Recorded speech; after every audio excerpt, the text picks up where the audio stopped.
আজকে ছুটির দিন আমরা চলে এসেছি স্ট্রবেরি ফিল্ডে। এখানে তামিদ নিজ হাতে স্ট্রবেরি কালেক্ট করছে। বিস্তীর্ণ এলাকা নিয়েই স্ট্রবেরি চাষ হয়েছে। স্ট্রবেরিগুলো অনেক বড়, অনেক ফ্রেশ এবং খুবই রসালো।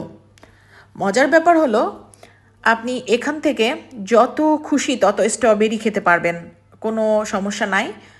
কিন্তু আপনি যখন বাসায় নিয়ে আসতে চাইবেন তখন আপনাকে দাম দিতে হবে।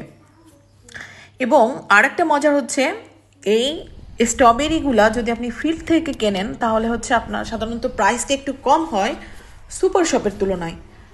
আমরা বেছে বেছে সবচেয়ে বড় সাইজের স্ট্রবেরিগুলোই তুলেছি এবং খুব মিষ্টি এই স্ট্রবেরি। তো আপনাদের সবাইকে ধন্যবাদ। ভালো থাকবেন সবাই। আল্লাহ হাফেজ।